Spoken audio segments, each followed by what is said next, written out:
Ընտրեք Maverick կամ Navien գերխնայող կաթսաներից մեկը, իսկ ծխատարը, մարտկոցները, խողովակները, բոլոր դետալները, առաքումն ու տեղադրումը կստանաք իդեալ համակարգից։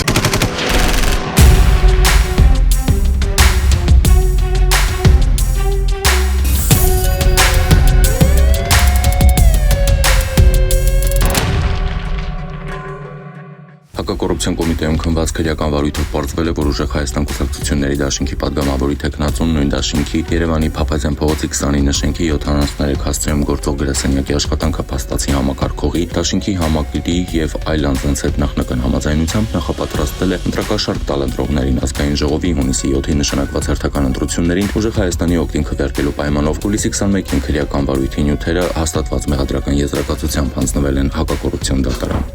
Սյունիքի մարզի դատախազության ուսումնասիրության արդյունքում պարզվել է, որ Սիսիան քաղաքի մայիսի 28 զբոսայգու տարածքում գտնվող 451 քառակուսի մետր մակերեսով հողամասը օրենքի պահանջների խախտմամբ կառուցապատման իրավունքով հատկացվել է ֆիզիկական անձի։ Դատախազի կողմից մի շնորհագիր է հասցեագրվել Սիսիան համայնքի ղեկավարին Սիսիան համայնքի եւ կառուցապատողի միջև 2011 թվականին կնքված կառուցապատման իրավունքը դադարեցնելու ուղղությամբ միջոցներ ձեռնարկելու վերաբերյալ հուլիսի 20-ին կադաստրի կոմիտեում դադարեցվել է Սիսիան համայնքի մայիսի 28 զբոսայգում գտնվող 451 քառակուսի մետր մակերեսով 846,000 դրամ շուկայականին մոտարկված կադաստրային արժեքով հողամասի նկատմամբ գրանցված կառուցապատման իրավունքը։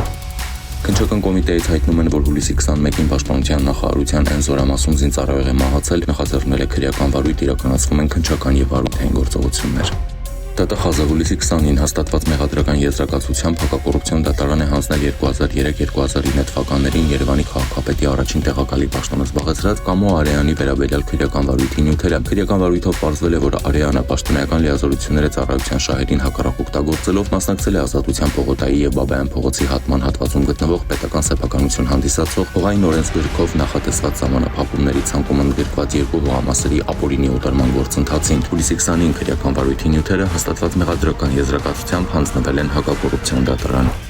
Հուլիսի 22-ին Հոնքի Մակնիշի ավտոմեքենայի վարորդը Պարոնյան Զորավնյա փողոցների հատման վայրում հայտնվել է ճանապարհի կենտրոնական հատվածում քանդված շինարարական փոսում։ Ուժացներ չկան, վթարի մասով կազմում են փաստաթղթեր։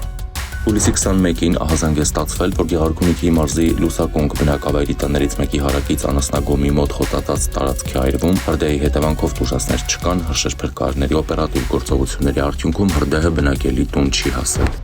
Համայնքային ոստիկանության Վաղարշապատի բաժնի ծառայողները ձեռնարկած օպերատիվ հետախուզական միջոցառումների արդյունքում հուլիսի 20-ին Էջմիածին քաղաքի Գրիգոր Լուսավորչի փողոցում հայտնաբերել, գողության կասկածանքով ձերբակալել եւ բաժին են տեղափոխել Ծաղկուն գյուղի բնակիչ 29-ամյա մի երիտասարդի։ Պարզվել է, որ նա նույն օրը ժամը 7-ից 10 ընկած ժամանակահատվածում մուտքի դռան փականը կոտրելու եղանակով մտել է Արտիմետ գյուղի բնակչի Էջմիածին Երևան ճանապարհին գտնվող բնակարան եւ գողացել զոդման սարք, էլեկտրական պտուտակահան, մալուխներ եւ աշխատանքային այլ գործիքներ։ Դուժողից ընդունվել է հաղորդում 29-ամյա երիտասարդը կազմված փաստաթղթերի հետ ներկայացվել է նախաքննական մարմին։